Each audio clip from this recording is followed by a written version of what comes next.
मैं DGEPC के chairman Shri Colin साहब की तरफ से, हमारे MSME कन्वीनर श्री मनीष जीवानी जी की तरफ से, तो वित्त मंत्रालय से जो वरिष्ठ अधिकारीगण सुश्री बीवी शिव नागा कुमारी जी के नेतृत्व में जो सारे अधिकारी यहाँ जुड़ रहे हैं, श्री राजेश कुमार जी के मार्गदर्शन में हम इस वेबिनार का आयोजन आज जो कर रहे हैं उसमें DGEPC की तरफ से हम आप सबका स्वागत करते हैं। और यह कार्यक्रम चूंकि आपके मंत्रालय द्वारा प्रायोजित है, तो मैं हमारे बीच में जो मॉडरेटर के रूप में श्री जितेंद्र कुमार जो डिप्टी डायरेक्टर हैं विभाग के यहाँ पे उपस्थित है, मैं आपसे आग्रह करूंगा सर कि आप जो है अब आगे के कार्यक्रम का संचालन करें। मैं आप जो ऑडियंस में लोग बैठे हुए उन्हें संक्षिप्त में खाली इतना ही बताना चाहूंगा, काफी लोग तेजी से जुड़ रहे हैं, कि पूरी तरह से मैडम के स्पीच के साथ में कार्यक्रम की शुरुआत होगी। आपके जो भी क्वेश्चंस होंगे आप Q&A में आप अपने क्वेश्चंस को रखिए। कार्यक्रम के अंत में आपके प्रश्नों के उत्तर जो है संबद्ध अधिकारी द्वारा दिए जाएंगे। तो जितेंद्र कुमार जी, अब आप जो है आगे कार्यभार संभालें। धन्यवाद। Thank you, Mr. Pandey.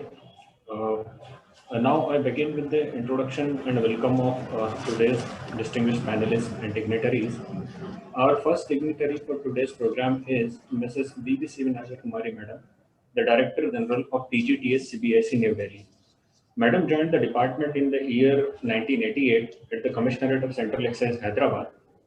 Apart from working for the Indirect Taxation Department in the central government, Madam has rich experience of working with the state government also. Madam worked as Additional Chief of the Project Monitoring Unit at the Youth Advancement, Tourism and Culture Department of Government of Andhra Pradesh. Madam is having a vast experience in the field of taxation, and for her outstanding performance, Madam has received commendation from Shri S. Dakshinamurthy Sir, the Commissioner of Guntur, for revenue compilation work with other formations, organizing revenue meetings with the departmental officers and trade during the year 2008-9. Madam also received commendation for successfully persuading Mrs. Tobacco Boer Guntur for getting them centrally registered at Guntur, including their branch at Bangalore during October 2008, and for realizing a whopping amount of rupees 238 lakhs of rupees as arrears of tax revenue during the year 2008-9. Madam worked in different central excise and customs field formations in Andhra Pradesh, Tamil Nadu, Telangana, and Kerala. On promotion, Madam joined as Commissioner at Trichy Customs Preventive Commissionerate and worked in Vizag and Cochin zones. Madam got promoted to the post of Principal Commissioner in the year 2018 and posted at CCAR Sestet, that is Customs, Excise and Service Tax Appellate Tribunal. In the year 2020, Madam got promotion to the post of Chief Commissioner, and on 17 November 2020, Madam joined as the Director General of the DGTS New Delhi. Madam, we warmly welcome you to this webinar. Our second panelist for today's webinar is Shri Colin Shah, Chairman of Gems and Jewelry Export Promotion Council. Shri Colin Shah founded Kama Jewelry in the year 1996 and Kama Schecter in 2007. Kama Schecter ranks amongst top 10 manufacturers and exporters of diamond jewelry in Asia. Kama employs around 800 workers in their factories and sales offices in India and overseas, of which around 10% are differently abled workers and 50% are women employees. In order to fulfill their social responsibilities, Kama Schecter is associated with Make-A-Wish Foundation, which works for the welfare of terminally ill children. Mr. Colin Shah is recipient of many industry accolades and plays a leadership role in many organizations, including DGEPC, the SEEPS Gems and Jewelry Manufacturer Association, and the Young President Organization. We warmly welcome Shri Colin Shah to the webinar. Now I take the opportunity to introduce Dr. Rajesh Kumar Verma, Additional Director General DGTS, Mumbai Zonal Unit and Ahmedabad Zonal Unit. Sir is the officer of 1997 batch of Indian Revenue Service. Sir is a trained physician with a degree of MD in medicine. Sir is also having a degree of law. Sir is the co-author of 2 books on the Right to Information Act. These books were published by the very renowned publisher, The Taxman. Sir is presently posted as the Additional Director General at DGTS, Mumbai Zonal Unit and Ahmedabad Zonal Unit since December 2019. Sir, we warmly welcome you to this webinar. Our next panelist is Advocate Shri Kinchit Shah. Shri Kinchit Shah is a BCom and law graduate from Mumbai University. He is currently associated with Messrs. Hemant B. Shah and Company Chartered Accountants. His areas of work experience include GST, income tax, audit, and ROC matters. He has been a group leader at residential refresher course organized by GST Practitioners Association of Maharashtra in Bangalore. He has participated in various outreach programs of GST departments and in intensive study circle meetings. We warmly welcome Shri Kinchit Shah to the webinar. I also welcome Shri Manish Jivani, convener MSME GJEPC. Shri Manish Jivani established Anand International Company in the year 2000, which is a diamond manufacturing, trading, and exporting company. In 2016, Shri Jivani diversified his business and started Anand E-Beam facility. This is an electron beam accelerator facility for irradiation of various items. In order to fulfill his social responsibilities, Shri Jivani is associated with various social service organizations like Navsrajan Pratishthan Mumbai and Kiran Hospital Surat. He is also providing honorary services to government and semi-government bodies of diamond industry like Gems and Jewelry Skill Council of India, Indian Diamond Institute, and Gemological Institute of India. We welcome Shri Manish Jivani to the webinar. Although it was not planned initially, but we are fortunate and grateful to have amongst ourselves two more distinguished dignitaries, Principal ADG Shri Upendra Gupta sir and Madam Amita Singh, ADG DGTS New Delhi. Shri Upendra Gupta sir is an IRS officer of 1990 batch. Sir has done BCom honors and LLB from Delhi University. Sir is a chartered accountant and is a fellow member of Institute of Chartered Accountants of India. Sir has worked in the GST policy wing of CBIC at the time of arrival of the biggest indirect taxation reform in India, that is introduction of GST. Sir spearheaded the entire process of lawmaking as well as smooth implementation of GST in India.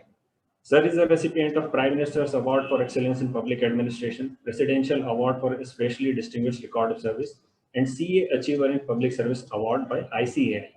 We warmly welcome you, sir, to this webinar. ADG Amita Singh Madam is an IRS officer of 1997 batch. Madam has done Masters in Economics from the prestigious Delhi School of Economics. Recently, Madam has added one more feather to her cap by completing Masters in Public Administration from Lee Kuan Yew School of Public Policy, National University of Singapore. Madam has vast and rich experience of working in various field formations of the Indirect Taxation Department. Madam, we warmly welcome you to this webinar.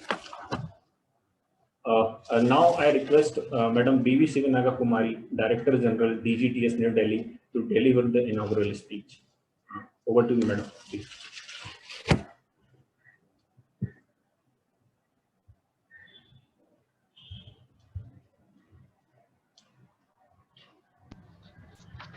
Good afternoon. I am Sivanaga Kumari, Director General, DGTS. And I'm very happy to be part of this webinar and to be speaking at the inauguration along with my colleagues and the distinguished chairman and dignitaries of the GJEPC. Sri Colin Shah, Chairman, Gems and Jewelry Export Promotion Council, and Sri Kinchit Shah, Associate and Advocate, and Sri Manish Jivani, Convener MSME, and my colleagues, Mr. Upender, Mr. Rajesh Verma, and Amita. Very warm welcome to you all. And today we are here to have a webinar on GST provisions pertaining to the gems and jewelry exports and gems and jewelry items. So I'm sure that this will be very useful for the gems and jewelry industry to review the provisions once again, and also see whether any problems are faced, and if there are any doubts or any hiccups, then we can also attend to them, or we can at least take them to the board for any proactive way dealing with them. I would also like to share that Director General of Taxpayer Services, its mandate is to improve the taxpayer services and also for dissemination of information and on the tax provisions for the benefit of the taxpayers. So the taxpayer services are various services like Citizen Charter and then the Seva Kendras and these webinars where we try to share the provisions, etc. And when we give the information through the webinars and boot camps and other outreach programs, our mandate is to educate the taxpayers on both the responsibilities and their privileges they have in GST and customs also for that matter. So we are also very active on digital media and social media, where we continuously keep tweeting, and in YouTube and Instagram and Facebook also, for giving the various events happening from time to time for the benefit of the trade. So we request, I take the opportunity of this forum to request the Gems and Jewelry Export Promotion Council, Chairman Sri Colin Shaji and his team to make good use of our services of whatever we are able to offer in the social media and also in the outreach activities, and the whatever grievance redressal also. We also do grievance redressal by carrying the grievances in social media and mails and other channels to the board or to the zonal officers for quick redressal of the grievances. This is also one of our mandates. So I request the dignitaries here to make good use of our services and also give us suggestions where we can serve you better. So with this, I think I have laid the platform for the productive session on GST provisions for gems and jewelry.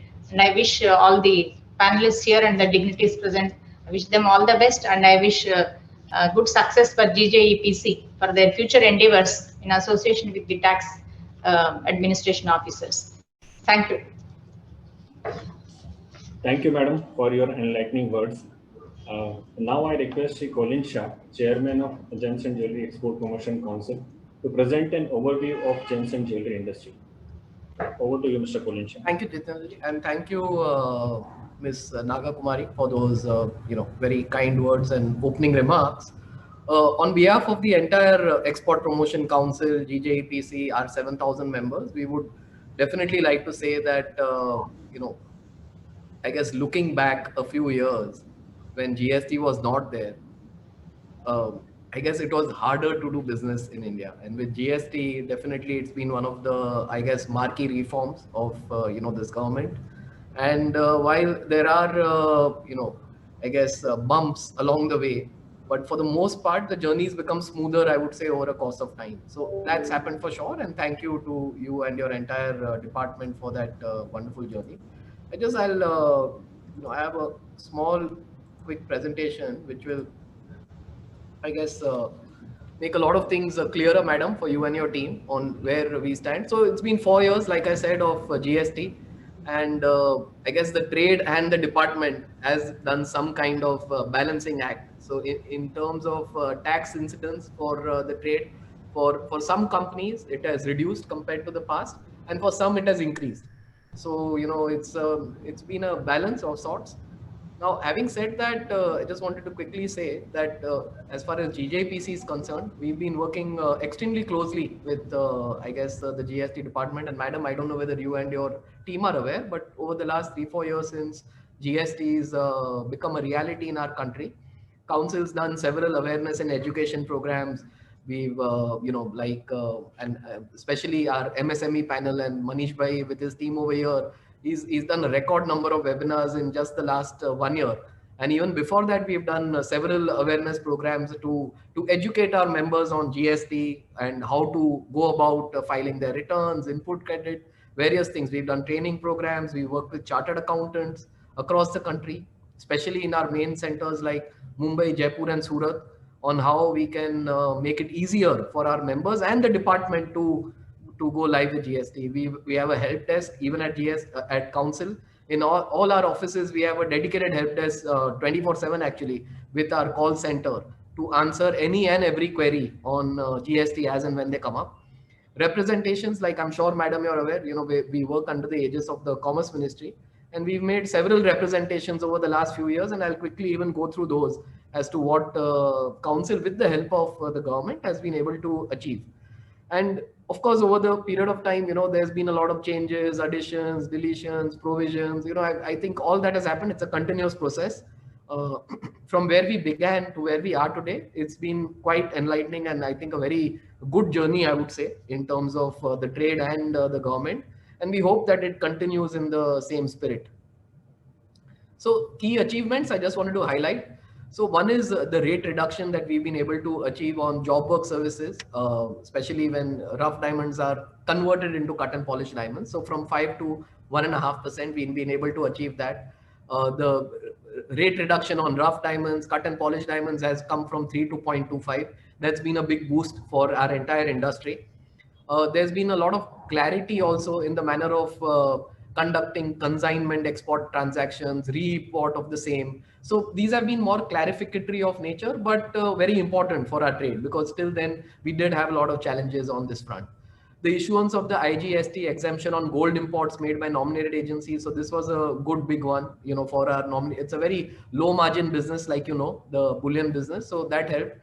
Notifying the domestic supply of gold by bank or public sector undertakings for export purposes against advance authorization as deemed exports. So this has also happened, and that's really, again, helped trade. And then we have the amendments, which, again, there have been several amendments, so I won't go into all of them, but on supply of processing repair activity carried out on India, especially to treat them as exports. So, so this has happened. So these, I would say, are the key achievements which we've been able to achieve in partnership with the government. The key initiatives in the pandemic have been, penalty for sure. There's been a relaxation in the form of interest, late favor fees. So this helped in the pandemic times. The return filing dates were extended, which also helped tremendously, because like we all know, in the second wave and even in the first wave, most of our accounts teams were in lockdown and impossible to even come to work to file the returns. ITC availment, that also we've got our extensions in the statutory timelines, and then refunds. So while I would like to say that, a lot of refunds happened, a lot of refunds have also not happened. So this is a mixed bag over here, but all in all, these were the key initiatives during the pandemic. Now, coming to, I guess the challenges, and we'll talk about that a little more. But this was an interesting thing which, I found out in Times of India, and more or less even our trade reflects the same. So while GST has been, I guess, excellent for industry all round, and it's been one of the biggest tax reforms this country has seen maybe after independence, but still, the amount of time which a company spends on filing their returns, compliances is quite huge. And even in our industry, they do feel the pain. And madam, if, we could, again, I guess form a smaller committee, because I don't think that would happen at a webinar, but if a smaller committee of trade and your department could be made, where we granularly go through specific issues which, our teams are facing on the returns, and what we could do in terms of, and I think a big part of this is IT. And if the IT systems could be made a little more robust, so that it becomes easier for our departments to file the returns, file their, Form 3, I think this will really help. So that's for sure. Having said that, even on the invoice matching between input and output, that continues to be a challenge. It's a challenge for, I guess, across industries and even in our industry. And, I guess all in all, our industry is happy and satisfied with, this reform. But if a few of these things could be solved, then I think it would really help. And jumping to, I guess, the number one issue over here is this inverted duty structure. So like, on polished diamonds right now, we are at 0.25. Job work is at 1.5. Certification is at 18. So what happens, madam, is that these gaps in the taxability of input services and outward supply of diamonds have led to a huge accumulation of ITC over a period of time, the last 3-4 years, in the hands of the jeweler, which is affecting the cash flow of the industry, which already operates on very thin margins.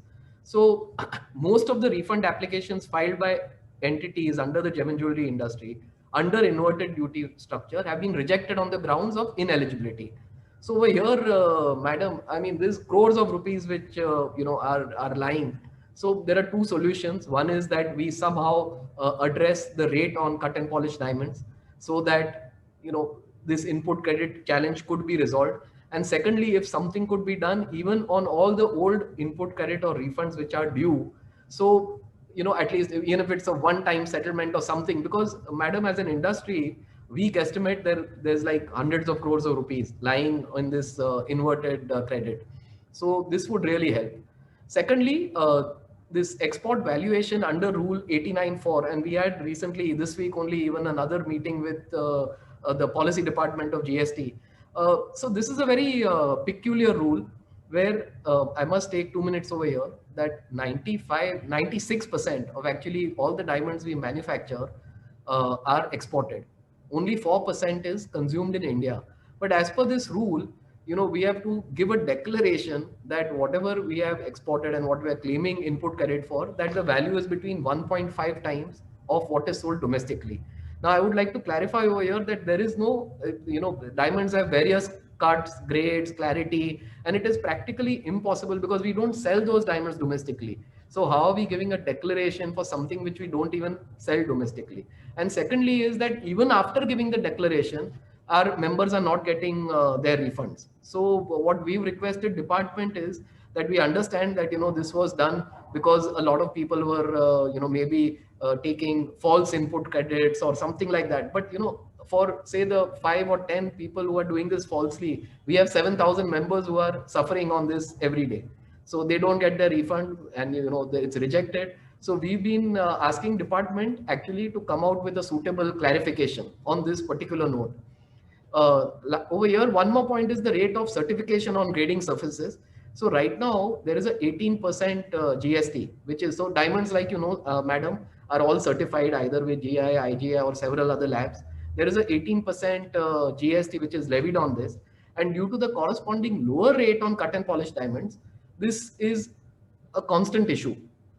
So what we've been requesting is again a reduction in the, on the rate on certification, because it's a cost, and it's against the essence of what I guess GST Act was, that it was not meant to tax the exporters very heavily. But over here, we are in a peculiar issue where in an industry which has low margins, we have accumulated credit which we are not able to avail of because of these rate mismatches. And especially on certification, 18% is extremely, extremely high. ITC matching for refund of accumulated ITC. So, madam, that's also, so under 36(4), it imposes that the above check at the time of availment of ITC, the CGST Act does not envisage such an additional check under the refund provision of the statute. In any event, what we've been asking for is a suitable dispensation may be made against this condition, particularly in light of the prevailing circumstances on account of the pandemic. So all in all, these were our issues. Now, having said that, and I just wanted to highlight over here, madam, and the entire team, that the essence of GST again, and sometimes where we land getting into these clarifications and some of the challenges which our members face on a day-to-day basis, is that we should be treated as exporters. The basic essence earlier of the minister and even the cabinet at that time was that it's going to be low tax, so you 0.25, we're very happy for that. But in the end, if our members have to struggle for getting input credit because this notification is not there, that clarification, giving this declaration, then that's not going, with what even the Prime Minister had promised, ease of doing business and, making everything digital, and I guess that journey. So if somehow, again, like just to reiterate, if a smaller committee could be made, which, we go into very specific issues of our industry, and if you can help in resolving it even with the policy makers, whether it's the board, then that would really help our industry. Last but not the least, and since madam over here, is that if you look at diamond dollar account, so our industry has this instrument called diamond dollar account, and as per GST, diamond dollar account is actually treated as a domestic sale, while even banks are treating it as an export. They liquidate packing credit by use of the diamond dollar account. So again, a suitable clarification if given under the GST. So either it is an export or it's not an export, because we have separate departments in the same government treating it either as domestic or export. And I must, madam, explain to you over here that diamond dollar account is actually an export because it is in dollars. You're getting in your EEFC account. It is not possible to do any kind of, I guess anything, no kind of hanky panky is possible here. So it should be treated as an export, and this would really help our trade. And just to end on, again, thank you for this opportunity. And while, the GST department has been extremely, I guess, transparent on all fronts, and every month the collection is published in the papers and, everything, we somehow don't get sectoral performance.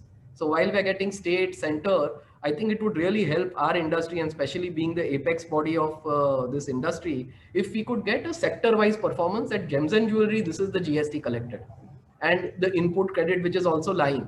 So then that would help our members in getting, one, more compliant, and secondly, it would even help in our case, because many times we would also like to contribute more to nation building, but we should know where we stand today.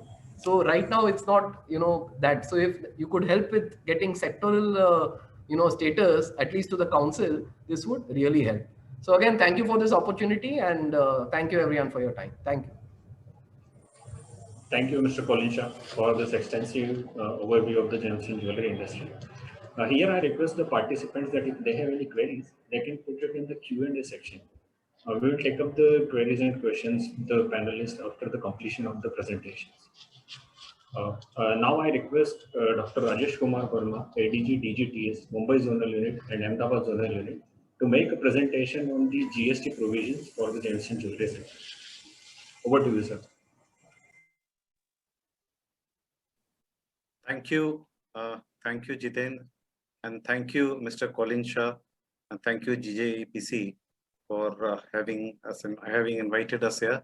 And ma'am, to start with, I think it was very good to hear you tell about DG Taxpayer Services, because I realize many people around do not actually know what Taxpayer Services is. And during the last 1 year, since May, I mean, this epidemic started somewhere in February, March. And since May, we have held more than 40 webinars in between Ahmedabad and Mumbai itself, with different trade bodies, CII, FICCI, some about what are the COVID protocols, how customs is helping. I mean, all sorts of issues, even psychological impact of COVID has been taken in one of the webinars. So I think this has helped form a bond with the industry, because still you feel comfortable coming to us and asking, sir, mujhe ye pareshani hai, then the very fact that we are going to have any meaningful working, that particular aspect would not arise. So we have had some really good presentations and webinars in the past, and taking a step from there, this is the first. We are combining with GJEPC.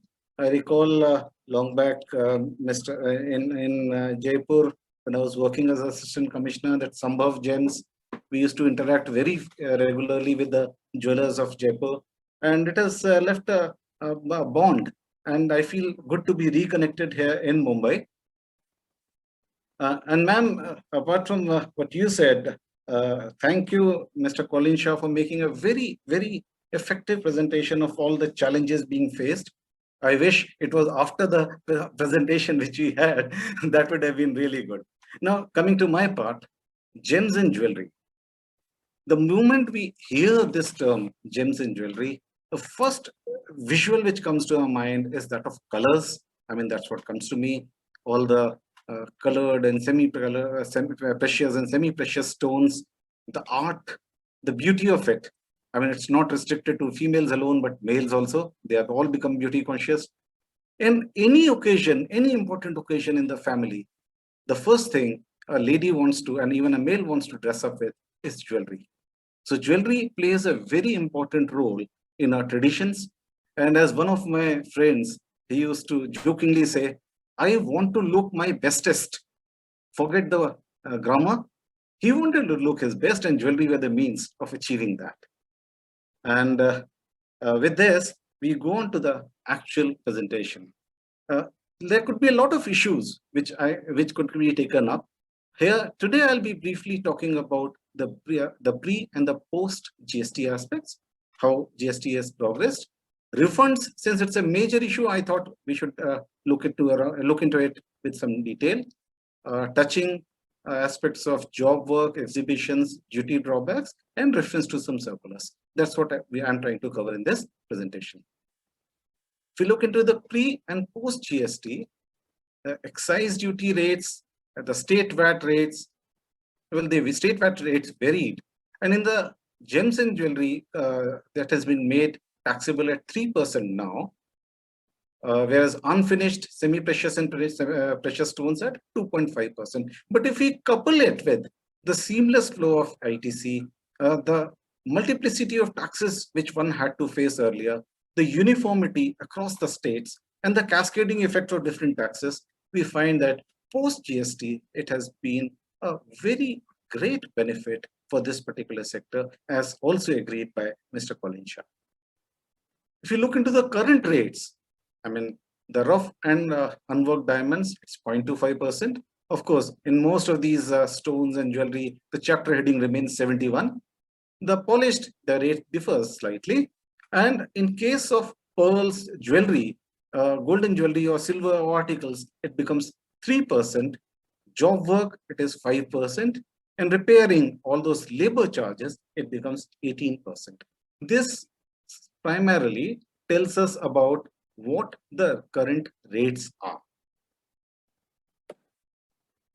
If you look into the term supply, here after the GST, there has been some change. Supply of jewelry, principal supply, or whether it is a composite or a mixed supply, that makes a significant difference in terms of the rate at which the charges are there. Composite supply means a supply made by a taxable person to a recipient consisting of two or more taxable supplies of goods or services or both, or any combination thereof. It should be naturally bundled. And further, it should be supplied in conjunction with each other and in the ordinary course of business, one of which is the principal supply. So we see jewelry is essentially supply of gold along with the allied making charges. Diamond, if applied, the rate of the diamond may be higher, but it is called as jewelry and chargeable to 3%. So there could be some promotional schemes.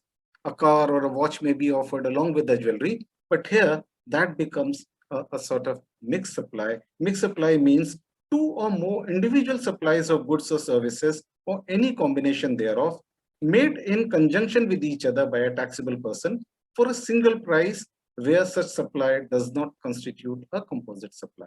Like we typically give the example of a stationery pack. Stationery pack may contain crayons, paints, brushes, drawing book. They are supplied at a single price by the seller together as a package. And in that case, the item which has the highest rate, it will be charged at that particular rate.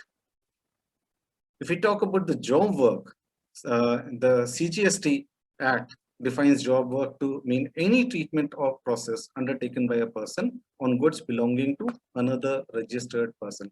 Jewellery के काम में बहुत सारे कारीगर काम करते हैं. मैंने चैट बॉक्स में देखा कुछ लोगों ने लिखा है कि आप हिंदी में भी बोलिए, तो मेरी कोशिश रहेगी मैं हिंदी और अंग्रेजी दोनों का एक मिला जुला स्वरूप में आपसे बात करते रहूं. ज्वेलरी कारीगर के पास बहुत ज्यादा जाती है, वो हाथ के काम के उस्ताद है और उसमें 5% रेट जो उनके जॉब चार्जेस हैं उसमें लगता है. लेकिन repair of old and worn out jewellery को जॉब वर्क से कंफ्यूज नहीं करना चाहिए. It amounts to labour charges और लेबर वर्क और उस पर 18% जीएसटी पे है. प्लेस ऑफ सप्लाई ये भी एक महत्वपूर्ण चेंज है. एक तरीका तो होता है जब हम किसी शोरूम में या दुकान पर सामान को बेचते हैं, तो उस केस में वहां का जो सीजीएसटी और एसजीएसटी है वो लगता है. बट अगर वो दूसरे स्टेट में जा रहा है तो उसमें आईजीएसटी लगता है. अब दिक्कत कई बार ये होती है कि रॉ मटेरियल हमें कई जगह से लाना है. If it is being procured from across different states, then either they will be having an office in that, or it will be chargeable to IGST and it will come to your place. Delivery कई बार लोग वहां जाकर के भी अपने office में ले लेते हैं या इनवॉइस लेकर के अपने दिस स्टेट में, अगर वो एक ही स्टेट में रजिस्टर्ड है तो उस नाम से आईजीएसटी के इनवॉइस आती है. टाइम ऑफ सप्लाई, ये कॉमन प्रिंसिपल हम बोलते हैं कि भाई जब भी सप्लाई की है किसी चीज की, गुड्स की या सर्विसेज की, या उसका पेमेंट रिसीव किया है, दैट जो भी इनमें से पहले किया है, that is the time of supply of as per goods and services. थोड़ा बहुत अंतर आता है गुड्स और सर्विसेज के केस में, मोटा प्रिंसिपल यही है.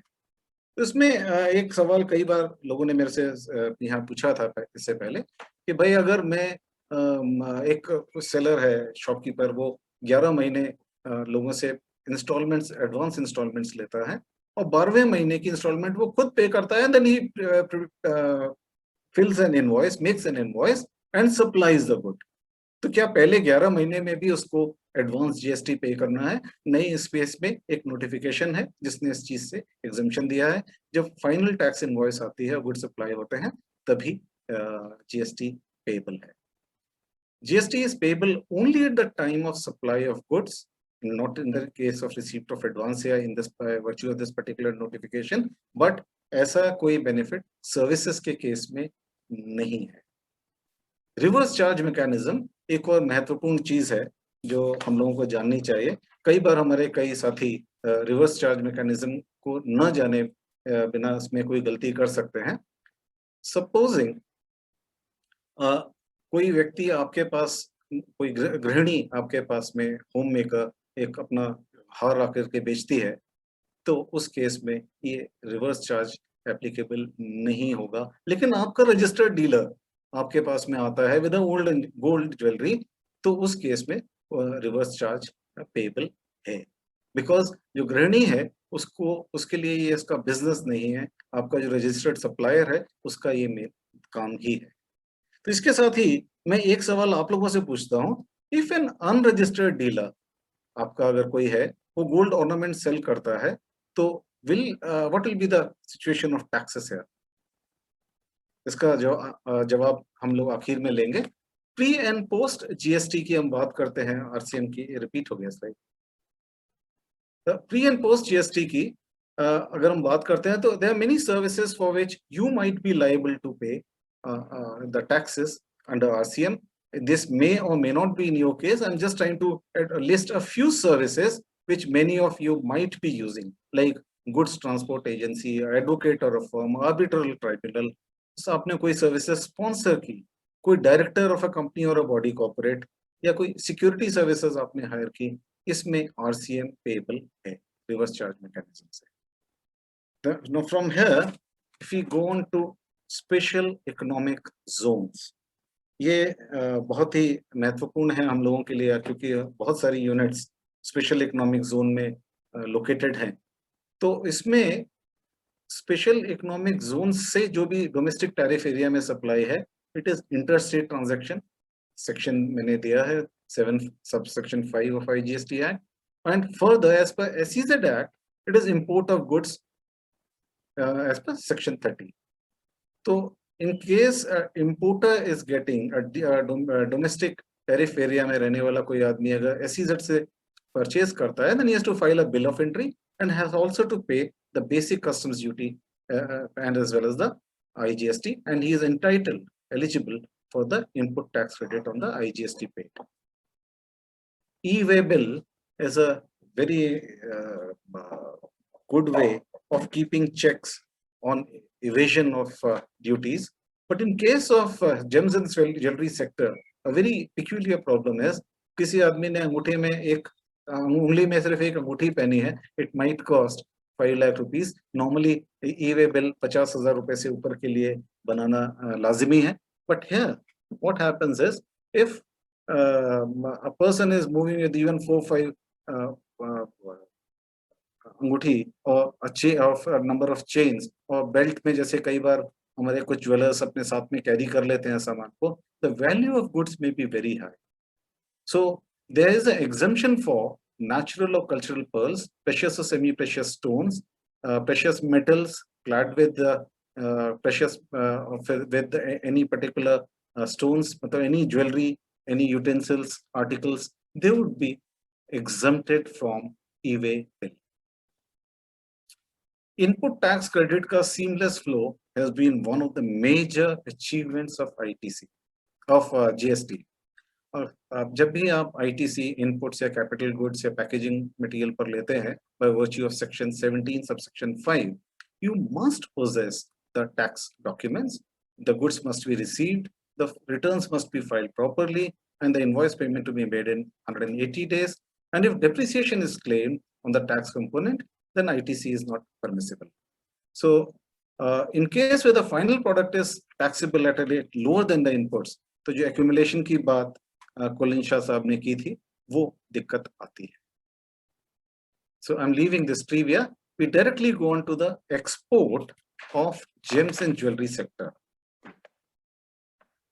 So export of goods actually है क्या?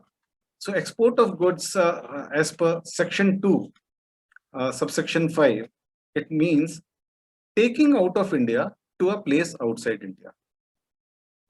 आप भारत से बाहर कोई भी चीज ले जाते हैं तो एक्सपोर्ट है. And there is also a deemed export as per the foreign trade policy, which includes supplies to the EOUs or to the advanced authorization or DFIA or UN agencies.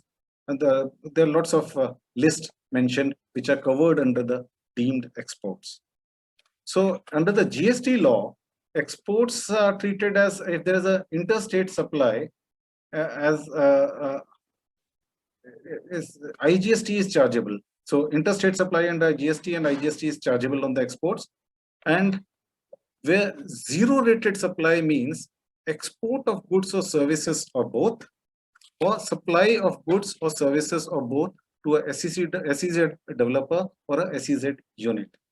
So zero rate supply does not mean that the goods and services have a tariff of 0%, but the recipient to whom the supply is made is entitled to pay 0% GST to the supplier. It is not 0%, but entitlement to make no payment.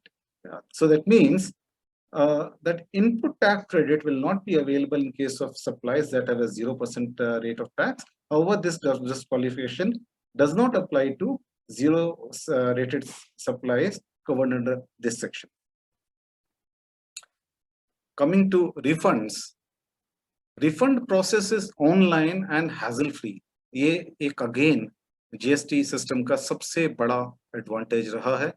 There is minimum interface with the tax authorities. Documentation बहुत कम है जब आप apply करते हैं और पैसा सीधे claimant के account में आता है. And 90% of the amount would be paid within 7 days. Within 7 days of acknowledgement of claim, it is provisionally. और इसमें काम कम और effectiveness बहुत ज़्यादा है. सब कुछ recorded है, कहीं कोई documents miss होने के कोई chances नहीं. So refund of unutilized ITC is available in two situations as per section 54. When the supply is made with payment of IGST, either in cash or through ITC, or supply is made under LUT or bond without payment of duty. Inverted duty structure की हम अलग से बात करेंगे because इसमें input और services को लेकर के थोड़ी सी दुविधा है by virtue of certain court cases.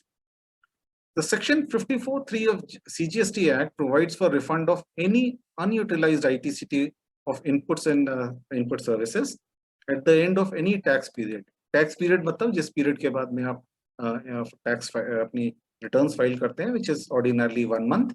Then the goods exported out of India are subject to export duty. Then in those cases, a refund is not applicable. And further, if the exporter claims drawback of CGST or refund of IGST paid on such export, तब भी आपको refund के लिए eligibility नहीं है. Procedure की बात करते हैं, तो shipping bill is deemed to be the application for the refund of integrated tax paid. Or application is deemed to have been filed एक export manifest जो EGM file होता है, vessel से जब भी file हुआ, और applicant ने valid return in the form of GSTR1 and GSTR3B for the tax period file कर दिया है. Then exporter has to file form GST RFD1. ये हम step by step देख रहे हैं कि procedure क्या है, क्योंकि हमारे जो GST के भी officers हैं, उन्होंने भी कई बार उनसे बात होती है तो वो कहते हैं कि सर ये कई बार steps exporters follow नहीं करते. That is one of the reasons why there is a delay occasionally in filing of the refund. या जो refund claim file किया वो proper नहीं है. That is the reason why I am going into the steps in detail. तो पहले आप GSTR RFD1 file करेंगे portal पे requisite documents के साथ. The proper officer will scrutinize it within 15 days और वो acknowledgement देगा GST RFD2. 15 दिन के अंदर या तो उसको ठीक पाया या डेफिशिएंसीज है तो RFD3 में देगा. उस केस में RFD3 की डेफिशिएंसीज जहां आती हैं then the exporter has to submit a fresh refund application with the deficiencies. और सब कुछ ठीक है तो RFD 4 shall be issued granting 90% of the refund within 7 days of acknowledgement in GST RFD 2. And the proper officer shall issue RFD 05, the payment advice, directing refund to be credited to the bank account of the exporter, और final order RFD 06 के form में होगा।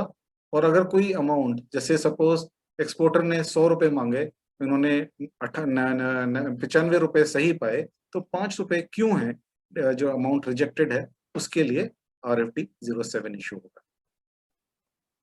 Refund के computation की बात आती है, the refund amount is equal to, एक फॉर्मूला इंपॉर्टेंट है, turnover of zero rated supply of goods plus turnover of zero rated supply of services multiplied by net ITC and divided by the adjusted total turnover. तो turnover of zero rated supplies मतलब जो भी value है zero rated supply of goods की, जो उस period में, जिस पीरियड के लिए आप रिफंड एप्लीकेशन फाइल कर रहे हैं, उस पीरियड की विदाउट पेमेंट ऑफ टैक्स कितना टर्नओवर था, वो आपको इसमें बताना है। Turnover of zero rated services means value of zero rated supply of services made without payment of tax under bond or LUT, and it is calculated as payments received for the zero rated supply of services plus zero rated supply of services where supply has been completed for which payment has been received in advance, and this should be subtracted from the advances received, right? These two coupled with net ITC is the ITC availed on inputs and input services during the relevant period, and adjusted total turnover is the sum. Side में आ गया। Adjusted total turnover means the sum total of value of the turnover in a state or union territory as under clause 112 of the section 2, excluding the turnover of services, and the turnover of zero rated supply of services determined above, and non-zero rated supply of services excluding certain components. I'm not getting it. I think this might be getting slightly bouncy for certain people who are not very well versed. But what I wanted to make clear was that this formula has refund amount is equal to turnover of zero rated supply of goods plus turnover zero rated supply of services into net ITC divided by the adjusted total turnover. This has to be followed. मैं एक example से बताऊंगा तो ये चीज बहुत आसान हो जाएगी।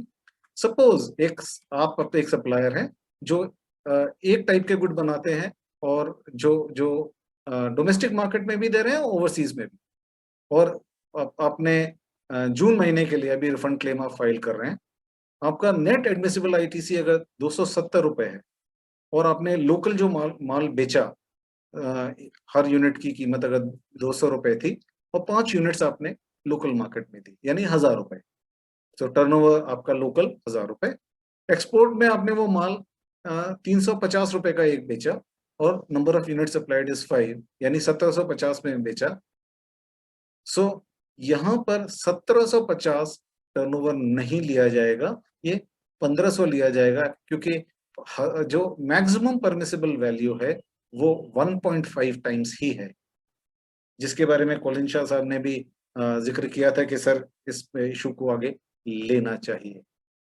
सो वही जो एग्जांपल मैंने बताया, जो एडजस्टेड जो आपका टर्न अमाउंट आएगा, जो नेट, और उसके बेसिस पे net refund amount will be ₹162। आप 1500 रुपए के जो अमाउंट मैंने बताया, न कि 1750 जो आपका एक्सपोर्ट रेट है, it cannot be more than 1.5 times the domestic rate for the purpose of calculation of the refund amount.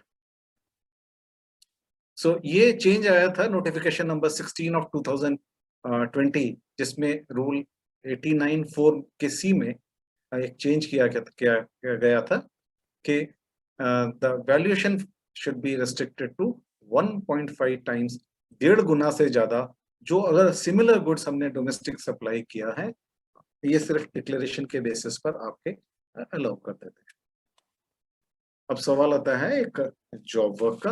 What is job work? हम लोग सब जानते हैं, कारीगर के पास में ज्यादातर लोग सामान भेजते हैं, तो हमने उसके पास में प्रोसेसिंग के लिए कोई गुड्स भेजे, inputs, semi finished goods supplied by the principal for further processing.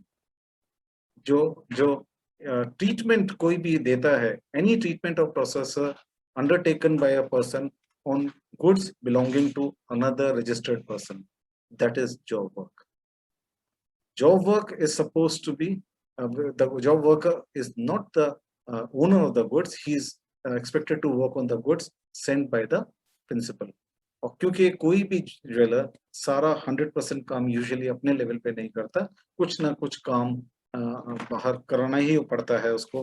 Without this complex business of jewelry making would be very difficult to actually implement. हम जॉब वर्क की बात करें तो प्रिंसिपल से सामान जाता है जॉब वर्कर के पास। This is shown as number 1। अब एक तरीका हो सकता है जॉब वर्कर से वापस ही sends it into the principal in the prescribed time. तो प्रिंसिपल उसको क्लियर करेगा अपने पास से और कोई जॉब वर्कर को टैक्स देना नहीं है। The second possibility could be job worker कभी कुछ दिक्कत हुई प्रिंसिपल और जॉब वर्कर के बीच में और वो गुड्स एक्चुअली वापस कभी आए ही नहीं। ऐसे केस में it is taken as a deemed supply by the principal and the date of supply is the date on which the goods were sent to for the job work, and the principal is liable to pay interest along with pay the tax along with the interest. ये ध्यान रखने की बात है, इसमें liability job worker की नहीं principal की है। सेकंड पॉसिबल हो सकता है जॉब वर्कर को प्रिंसिपल ने बोला कि भाई आप उसे वर्कर्स प्रेमाइसेस से सीधे जहां पे मुझे भेजना है आप दे दीजिए, और उस केस में प्रिंसिपल टैक्स पे करता है, जॉब वर्कर के पास से माल सीधा जहां भेजना है वहां जा सकता है।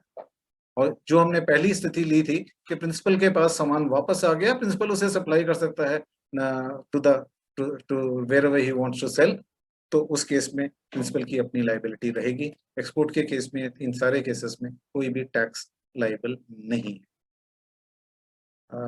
Coming to talk about drawback, drawback is a refund of customs duties, taxes and fees paid on the imported items that are matched with subsequently exported or even destroyed items.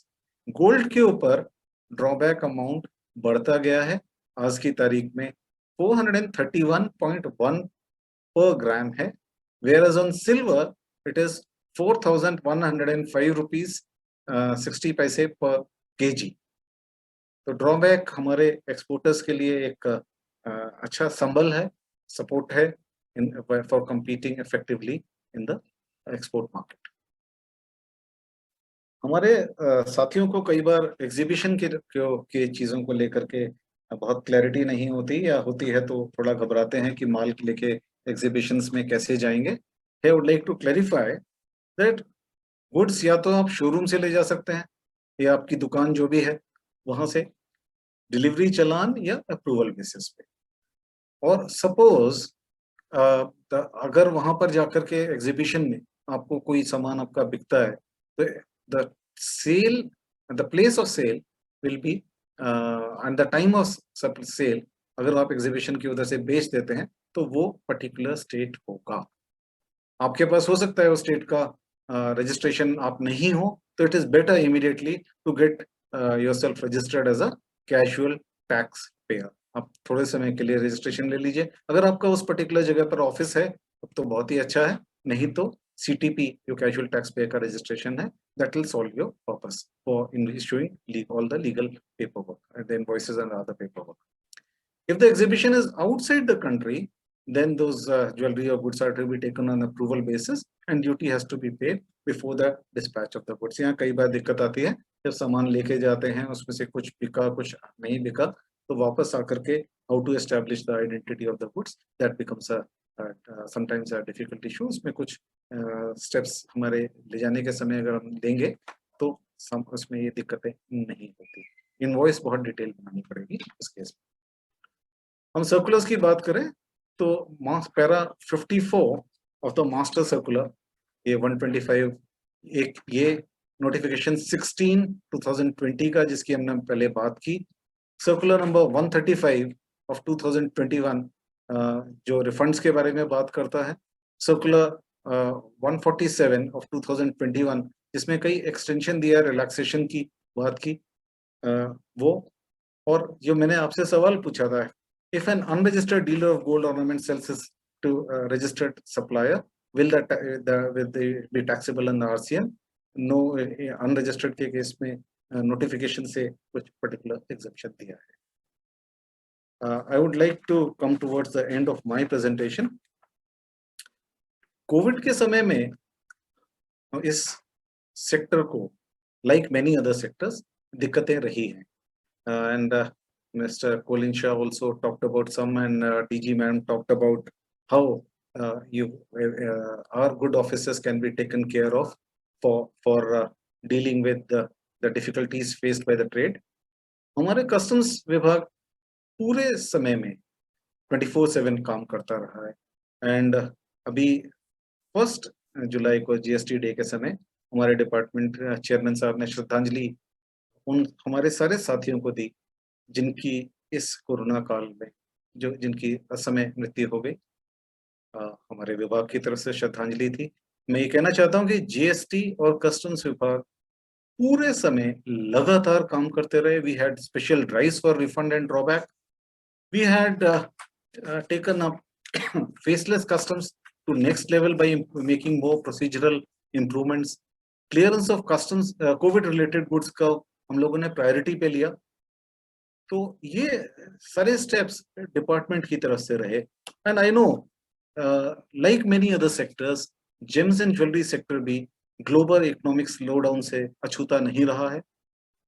Job losses पूरी economy में बहुत जगह पे हुए हैं.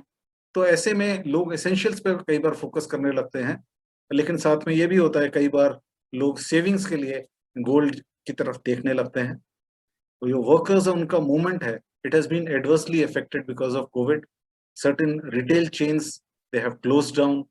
Raw material या workers की परेशानियां रही हैं, finance की परेशानियां रही हैं. लेकिन जैसे हम कहते हैं, a gem cannot be polished without friction, nor can a man be perfected without trials.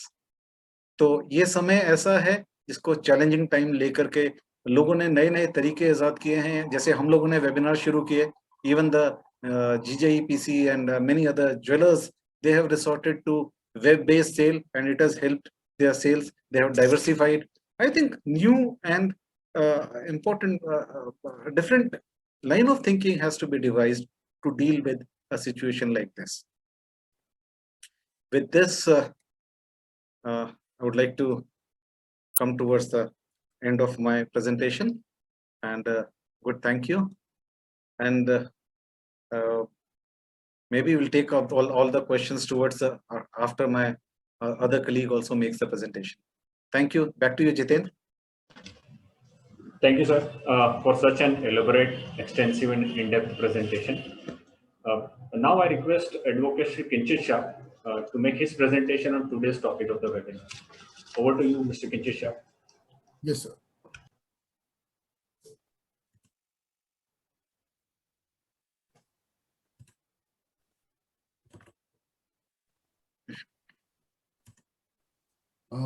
Yes, sir. Good evening to everybody. I would. So it's coming, right? Yes. Yeah. Good evening to good afternoon to everybody. Firstly, I would like to thank Mr. Jitendra Patel for the kind introduction of mine. I would like to thank to Gem and Jewelry Export Council for giving me this opportunity to give a presentation over here to his members, and also acknowledge DGST for this invitation with me. I would thank Mr. Upendra Gupta sir, Shiva madam, Amita Singh madam to come over on this platform and for joining us. And Rajesh Verma sir, thank you for joining as well as for explaining various provisions related to of GST relating to gems and jewelry. Now I will start with my presentation. As we know that gem and jewelry industry is one of the top industries in earning foreign exchange for government of India. GST has been introduced since last 4 years, and the tax regime has improved to a great extent, being a single taxation. Many business people have been really appreciating this tax reform because the ease of doing business is there, being a single portal as well as single taxation is levied. And the tax rate overall has reduced also. It has been to around 11.6%. Now I will start with my presentation. Firstly, I would start with basic definitions related to our field. That is, first is aggregate turnover.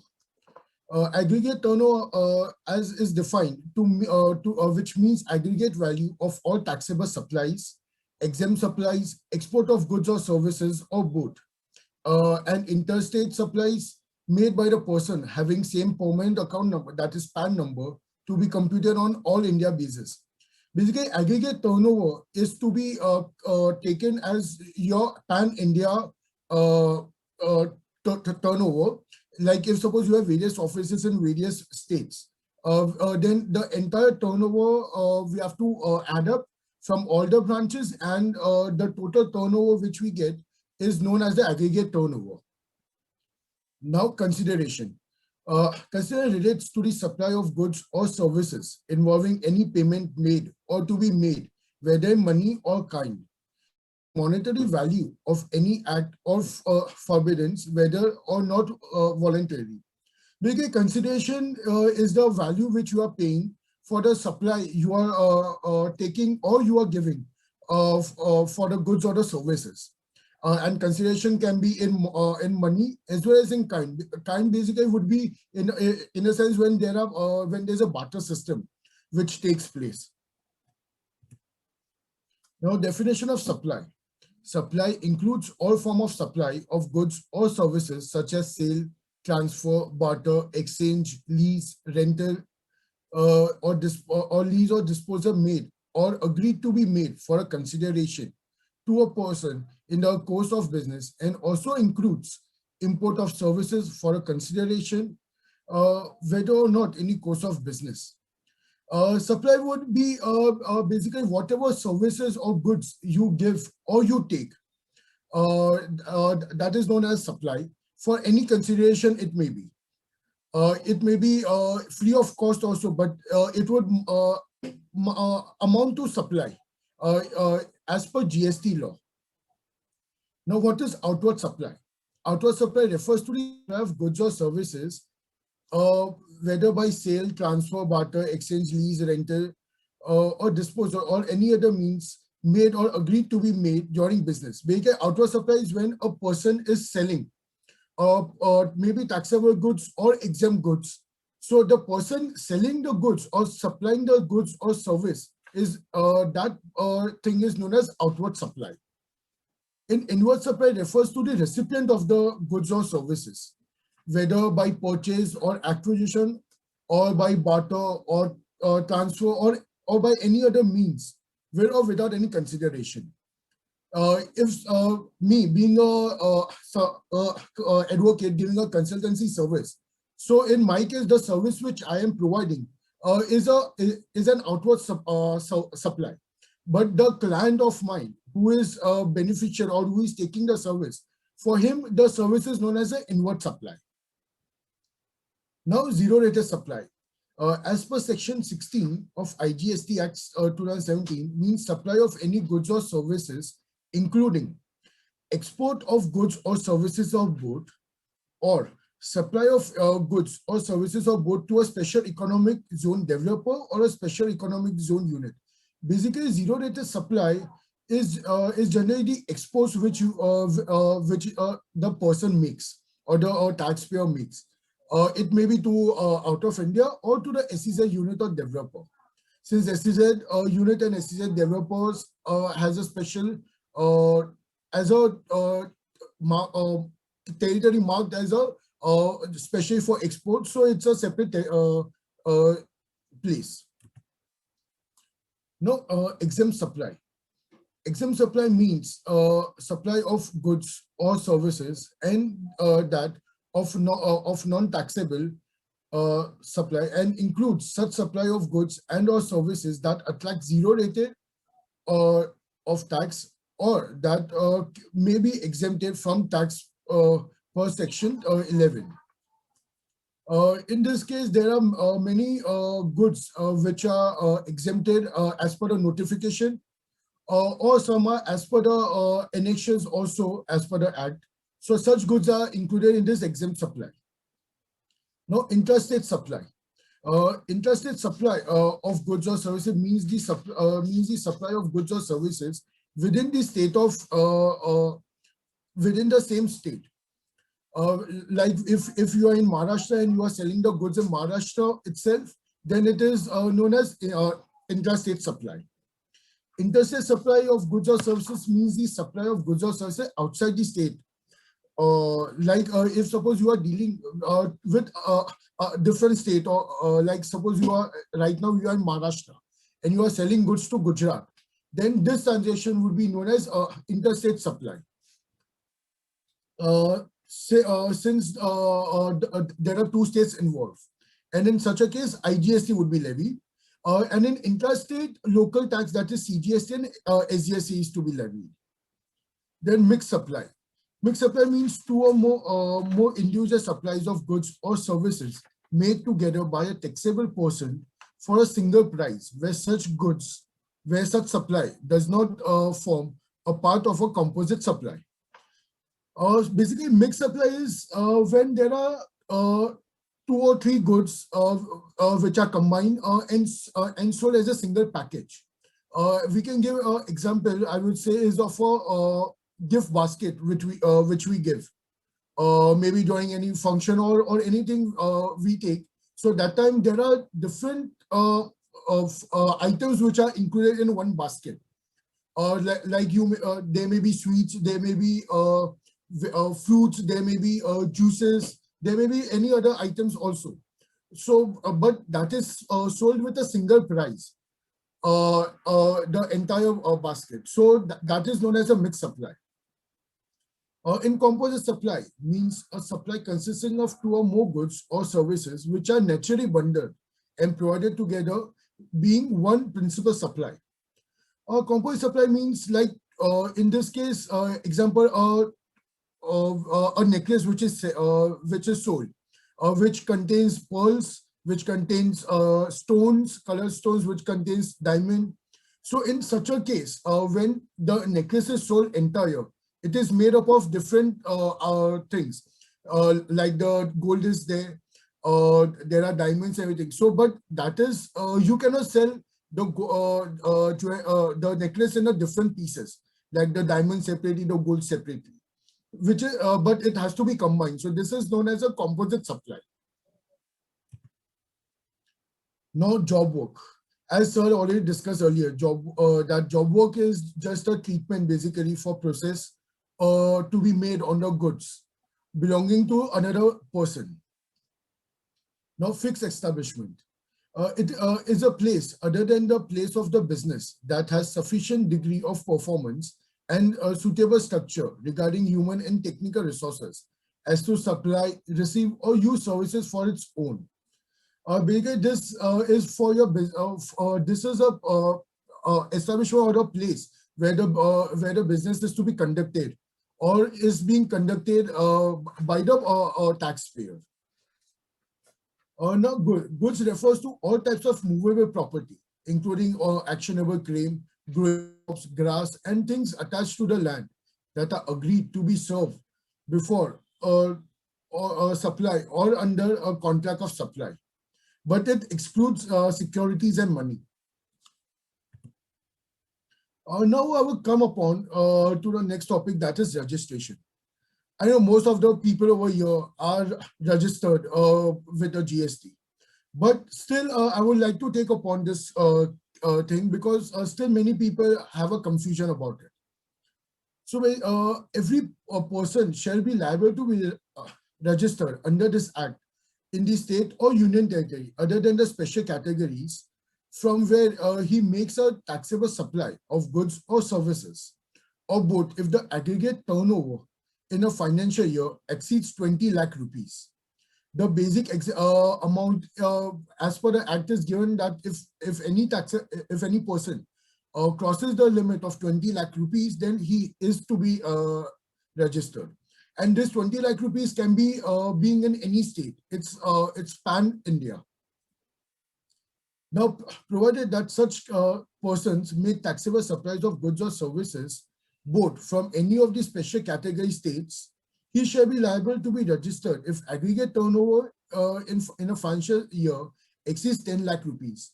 The government has mentioned special states like Arunachal Pradesh, Assam, Manipur, Meghalaya, Mizoram, Nagaland, Sikkim, Tripura, Himachal Pradesh, Uttarakhand, and Jammu and Kashmir. These states have the turnover limit for the aggregate turnover is to be taken as 10 lakh rupees and not 20 lakh rupees. Now there are various type of registrations for the taxpayers. Like that, or the taxpayers are known have different schemes, we can say, like the registered taxpayer. Registered taxpayer are the normal taxpayers or who upon the increasing of the threshold limit, crossing the threshold limit, are taking the registration of GST and continuing their businesses. Now, taxpayer under composition scheme. Over here, the government is giving a specific scheme known as composition scheme for certain taxpayers whose turnover is very low. As per this, if the turnover is less than 1.50 crores, then the normal dealer can offer a composition scheme. आपका अनुरोध था एक second के लिए कि थोड़ा short करिए कि क्वेश्चन आंसर्स के लिए टाइम नहीं बचेंगे, काफी लंबा हो जाएगा नहीं तो. Sure, sir. क्योंकि हमारे पास बहुत कम टाइम बचा हुआ है अभी. Okay, sure, sir. No problem, sir. Then it comes to casual taxable payer person. A casual taxable person is a person business where basically this type of registration is generally used for exhibition purpose. When any person right now is just registered in one particular place or one particular state, and there are exhibitions taking place at various states. So in such a case, it is not possible to take a registration each and every place for a long time, because the business is only going to be up to that particular exhibition. So in such cases, the registration is to be taken as a taxable, as a casual taxable person, which is for a very limited time. Non-resident taxpayers are for the taxpayers who are not Indian residents but are foreigners or non-resident Indians. Input service distributor is a person or basically it's a registration which is done or taken for if a company has various branches, and there is a common head office where all the expenses are taken place. So for just to distribute that tax, the input tax credit, this input service distributor registration is there. Now I'll come upon invoices. Invoices is a very important aspect in this GST, because invoice is a very important document which is to be considered. Now I will first upon take to the contents of invoices being because the ITC which is available to any taxable person taken is basis on the invoice.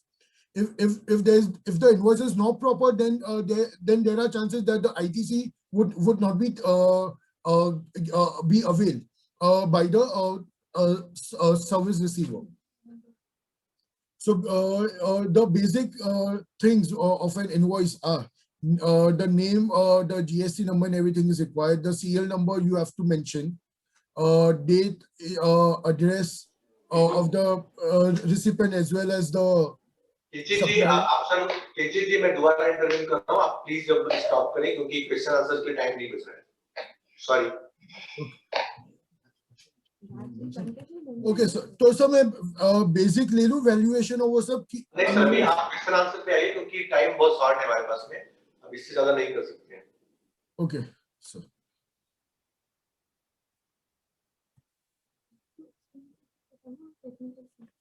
जी आपसे अनुरोध है कि sir आप question answer start करें. Okay, because as we are running short of time, thank you, Mr. Kinchit Shah, for your elaborate presentation. Now the floor is open for the participants to raise their queries and questions. The queries can be posted in Q&A section as well as the chat box. So I request the participant to post their queries. At present, I can see some of the queries which have been raised by the participants. So I will read them out and request our distinguished. So Jitendra ji, Yeah. since we had already raised and a lot of members have this query about especially this refund on export, which is as per rule number 89.4. Yeah. So can we get a clarification on that only first? Yeah. Okay. Regarding rule 89.4, right? Because they are asking for this, declaration, but the declaration So, is not acceptable, and in the end, our members are only running pillar to post without getting any refund. Okay. So, एक उसका ही पहले ले लेते हैं. Okay. Okay. Yeah. So, can I sum up the query so that it can be put up again like in a crisp manner? See, what I can do is I can read out the entire query. Okay. Yeah, sure. Rule 89 of the CGST rules has been amended with effect from 23/3/2020 to effectively cap the amount of ITC eligible for refund against export of goods. The amendment for pro rata refund of ITC prescribes valuation for exports of goods as the lower of 1. the actual value of exports made, or 1.5 times the value of like goods domestically supplied by the same similarly placed supplier as declared by the supplier. Now, due to the nuances of the diamond industry, valuation becomes a practical challenge. A suitable clarification on sector-specific applicability of this restriction may be issued to ease the said issue. So like I said earlier, these goods are not being sold only domestic, they're manufactured for exports. So there is no comparison. Now, okay, the department is saying you give a declaration. They are giving a declaration, but then the department is saying the declaration is not acceptable. So in the end, our members are running pillar to post with crores of rupees now lying as input credit. So our humble submission is कि हमारा पहले से ही था कि export के लिए नहीं है. So now why are we giving a declaration? Then the declaration is not acceptable. Then every officer has a different interpretation of the declaration. So either the department should only give a standard format of the declaration which we need, and then that should be accepted by the required officer, because you must understand that the diamond exports are happening through customs, which is another government department. 100% of every diamond which is exported is going through 100% valuation. So if that is acceptable, then it cannot be then now for GST again we have to do another whole exercise. So they should accept that the declaration given by our exporter is bona fide and correct, and then they should be getting their input credit, because there is no other way that our exporter can justify the valuation, to be honest, because there is no counterpart domestic invoice. So am I being clear that the export is done through customs with 100% verification? So then we must accept that that valuation is the correct valuation, right? Yeah, we got the point. So, Can I interfere, Jitendra? Madam, yes, ma'am. Dr. Verma, can we ask one of our experts, Mr. Upender, to answer this? Yes, ma'am. Yes, ma'am. Upendra sir can definitely take up. Upender, are you there? Sir, you are muted. Yes, sir.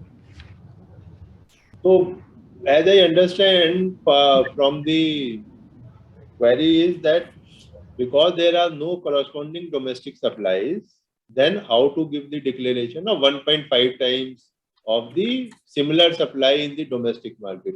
I think that is the point which has been raised by the chairman. Yes, sir. Yes.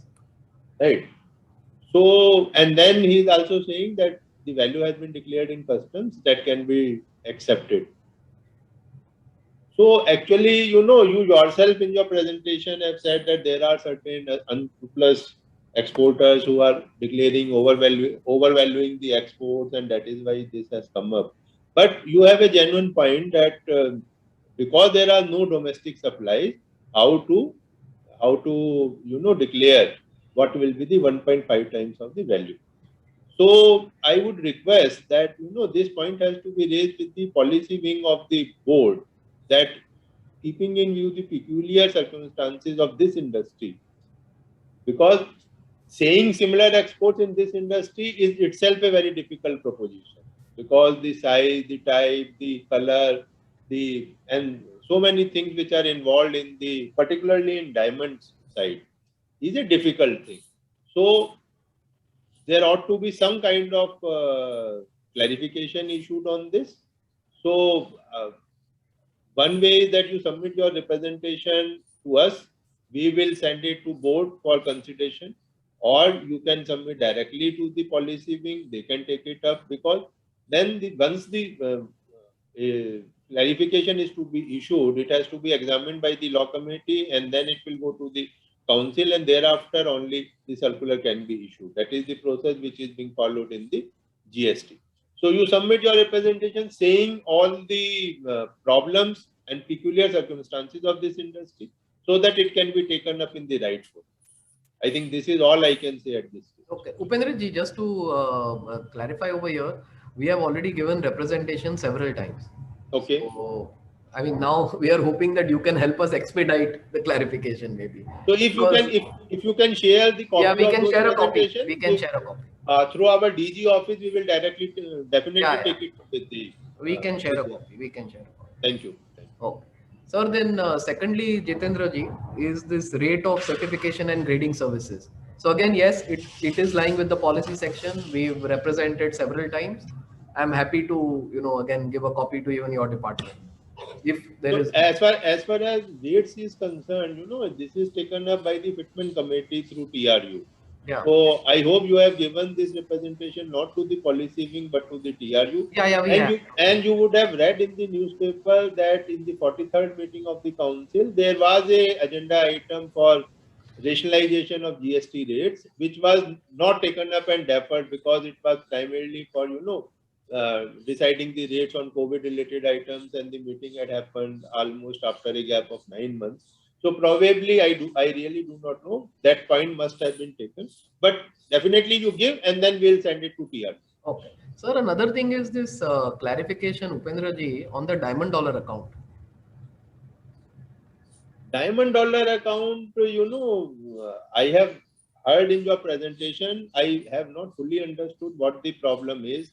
What you are, can you repeat if you don't mind? Okay, sir, see, in diamond dollar account, what is happening is a lot of business, especially on the diamond side, is transacted. Say there is a company A and he's selling to a company B, who then ultimately makes the export to a customer overseas. Okay. So when A is selling to B, he's selling via a diamond dollar account. Okay. So it is a deemed export. That is how the banks are treating it. Okay. But GST department is treating it as a domestic sale. Because B is in India, is it? He is in India, but it is dealt only in dollars. It is through his EFC account, and it is actually a deemed export. It is not a domestic transaction. The goods are getting exported. By B. So B is a merchant exporter kind of person? Yeah. Sabya, you can clarify if you want. Sir, if you remember Ms. Upendra ji. Yeah. Of course, we have got up many favorable decisions in our favor because of you at the commission. So, sir, this issue, what is a diamond dollar account? Because you have given us equal disposition in case of gold. If you remember, gold, we were fighting because nominated agencies were the one who are importing the gold and supplying to exporters. So ultimately the bill of entry was in their name, so they were not getting that. That means this is for exports only. Let's say for duty-free exports was the nominated agency, the gold they were taking in and they were supplying to exporters. So you first gave the dispensation to the nominated agency that at the point of entry, the GST will not be, deposited. So then we went to you, we told that it is for the exporters. Ultimately, if the nominated agencies are getting, and then when they are supplying to exporters, then if they do not get it, ultimately you are not achieving it. So what you have done, you have also given one step further, that now the exporters also need not deposit the GST if the gold is coming as duty free and for supplying to exporter. That is for gold. So you have gone one step forward also for giving that means not depositing GST. What we are asking here, what is in diamonds, what is happening? The small exporters, basically the small exporters act as a job worker, for the bigger exporters who ultimately exports.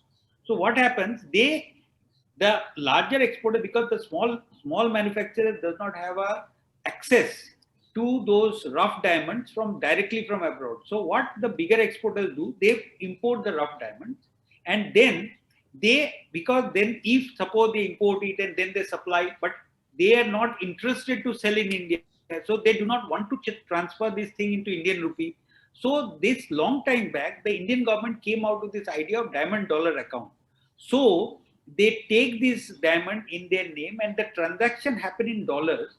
So the domestic guy also transacts with the domestic, that exporter who ultimately imports that is who has imported the rough diamond. Then they have supplied to the smaller manufacturer who cuts and polishes, and then they give it to the larger exporter, and then they export. The entire transaction happen in dollars.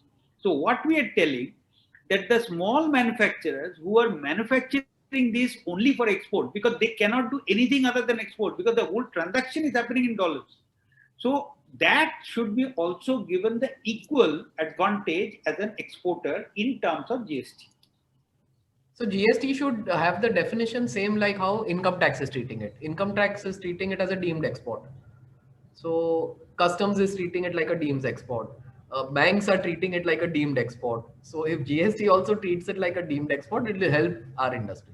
Actually, if you see that 0.1% scheme which was brought in for industry in general, was to help the merchant exporters, because otherwise they were required to pay full GST and then claim refunds and all that. Probably what you have just now explained is that it's some kind of a special scheme is to be carved out for this.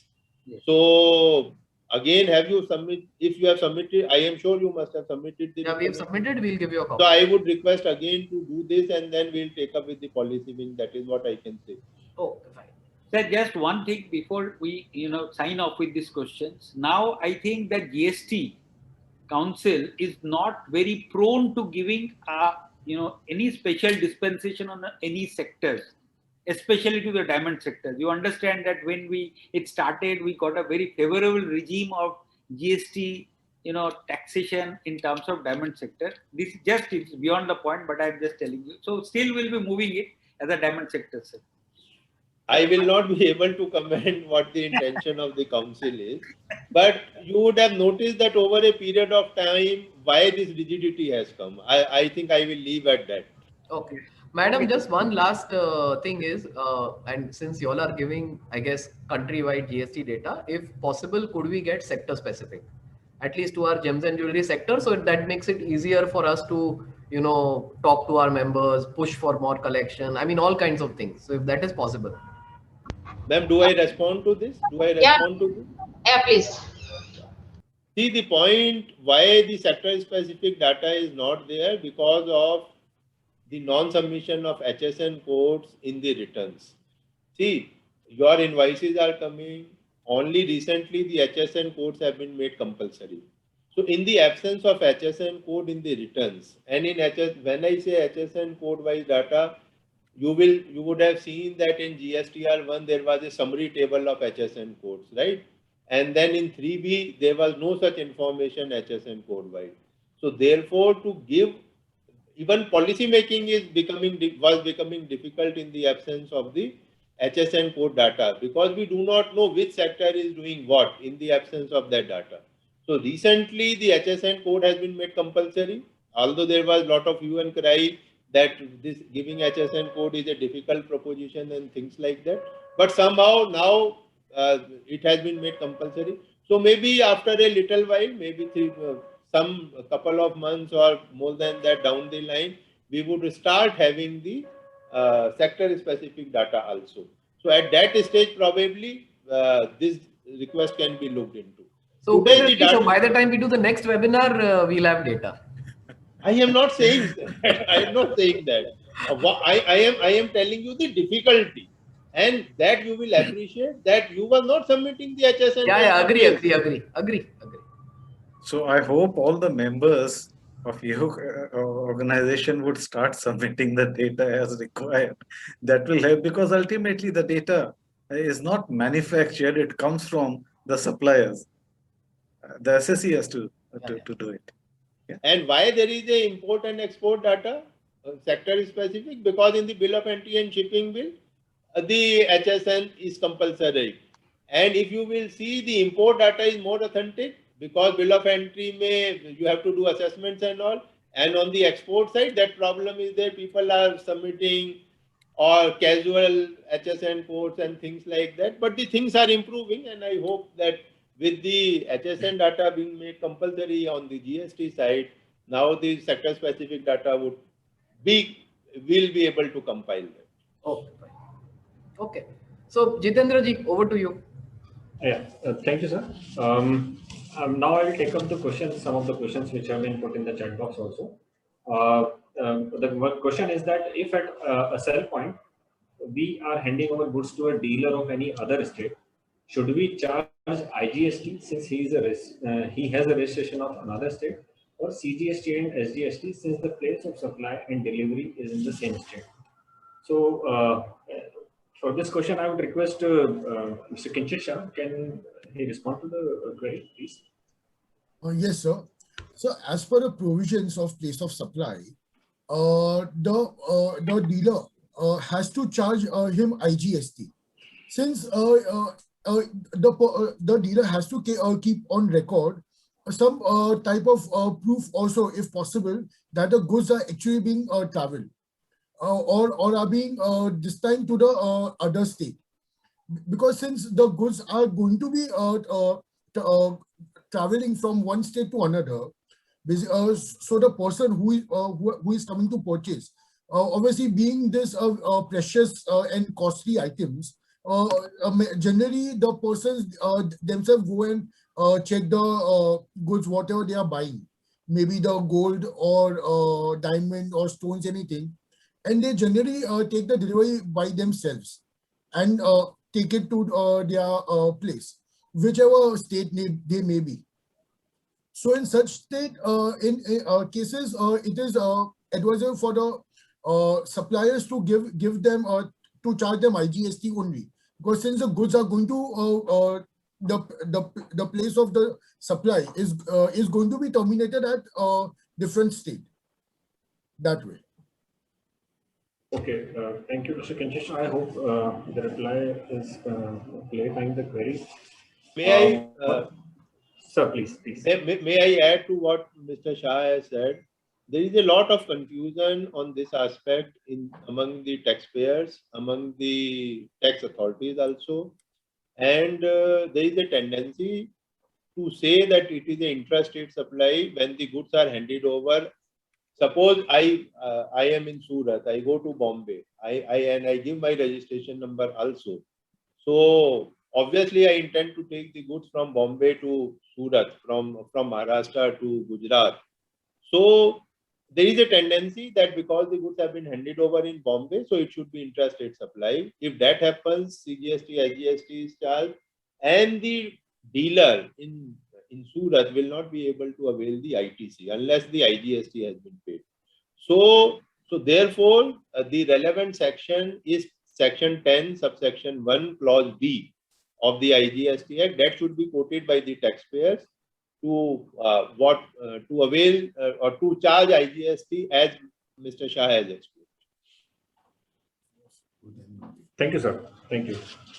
One more question, if Mr. Kintisha would like to answer this, that sir, we export on the consignment basis and on approval, we treat it as a sale. Now I want to know how do we show it in return, whether it's tax paid export or export on LUT or bond? So first of all, when you are sending the goods on approval, so that time we generally you are making an invoice, or like what is the system which you are following? Because there are various things in this case. Because generally in case of export, when the goods are going, so in such a case it is advisable that you prepare an export invoice and you mention maybe on it that the goods are being on approval basis, or even for exhibitions when the goods go. So that time the to other countries. So that time when the goods are traveled, you have to pay, if required, then you have to pay the custom duty, as well as if under LUT you are holding, then obviously you don't need to pay the tax, and you just need to mention to the customs that these goods are going on the approval basis, or maybe for the exhibition purpose. And if the goods would be sold, then you have to show it in your returns. Otherwise, when you get back your goods, so that time you have to file for an application if you have paid the tax, stating that we have already got back the goods which are not sold. And if you have paid the tax, then you have to claim the refund for it. And in return, for your return purpose, you have to show it when the actual export is taking place. Basically, when your actual sale is happening over there. If suppose you have sent the goods this month, suppose. So if your goods are getting sold in this month itself, then you have to show it in this month itself. Otherwise, you have to show it in the next, when the goods are being sold. If the goods are being sold in next month, then you have to show it in next month, because your payment and your invoice would be accordingly made.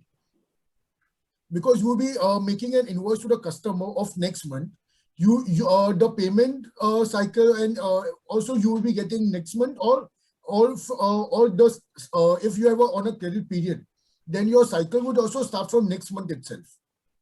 So according to me, this is how it is to be treated. Right. If any suggestions sir have, then I hope it satisfies the query which has been raised.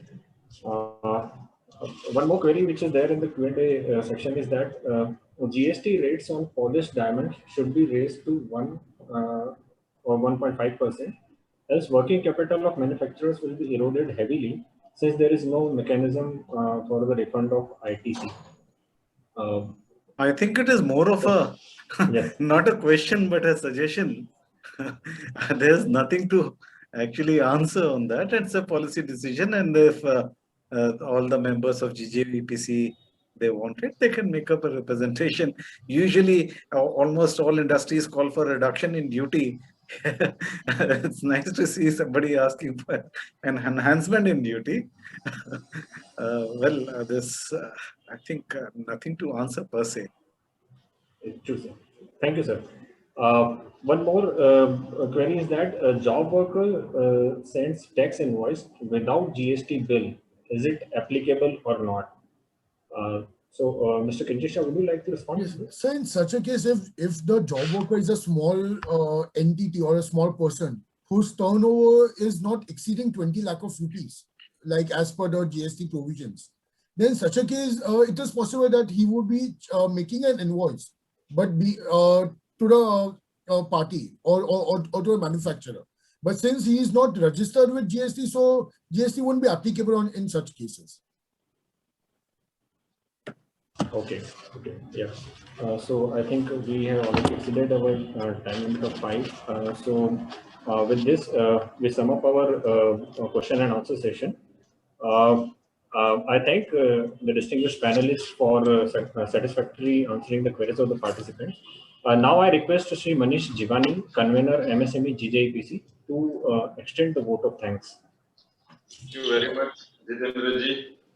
मैं GJEPC की तरफ से तथा MSME के प्रतिनिधि के तौर पर आज की हमारी आदरणीय स्पीकर डायरेक्टर जनरल श्री बीवी शिव नागा कुमारी जी का हृदय से आभार व्यक्त करता हूं.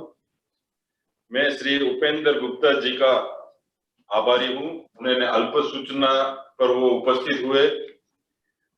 डॉक्टर राजेश कुमार वर्मा जो एडीजे है उसका भी शुक्रगुजार हूं, जिनके लगातार मार्गदर्शन से यह आयोजन सफलतापूर्ण पूर्ण हुआ। मैं जीजेपीसी के अध्यक्ष कॉलिंग शाह जी तथा एडीजी अमित सिंह जी का भी आभारी हूं। इसके साथ ही श्री किंचित शाह जी, श्री राम कुमार और कार्यक्रम के मॉडरेटर श्री जितेंद्र पटेल जी तथा उद्योग जगत से जुड़े सभी सदस्यों एवं वित्त मंत्रालय से जुड़े अन्य पदाधिकारियों का भी आभार व्यक्त करता हूं, जो अपना कीमती समय निकालकर यहाँ उपस्थित हुए। अनेक महत्वपूर्ण लोग यहाँ जुड़े हैं, सभी का नाम लेना संभव नहीं है। मैं आप सभी का आभार व्यक्त करता हूँ। मैं अपनी जीजेपीसी की टीम, हमारे पांडे जी और मृणाली का भी आभार व्यक्त करता हूँ, क्योंकि वो हमेशा लगातार प्रयासरत रहते हैं कि हमारे मेंबर्स को अपने क्वेश्चंस का आंसर मिले और सॉल्यूशन मिले। आप सबका फिर से एक बार हृदयपूर्वक धन्यवाद। Thank you very much. Thank you, Mr. Manish Jivani. So please, you were saying something. Only Yes, thing, thank Manish you, जी, अमिता सिंह जी हैं, शायद आप एक ए मिस कर गए, बट हो जाता है। It's good to have this interaction and we hope आगे भविष्य में भी इस तरह के इंटरेक्शंस होंगे। बड़ा मुश्किल होता है जब कई लोग बोले हिंदी में, मैं भी चैट बॉक्स और बाकी देख रहा था, उसमें कई लोग इंग्लिश में बोलने के लिए कह रहे हैं।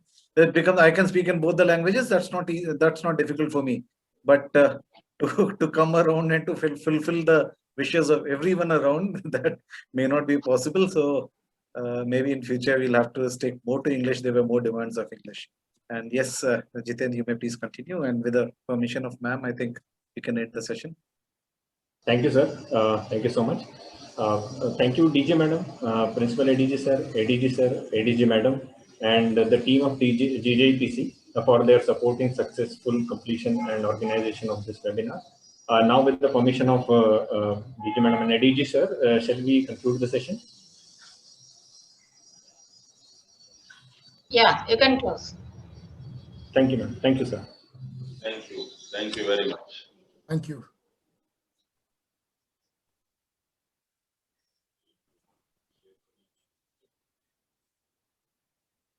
Thank you.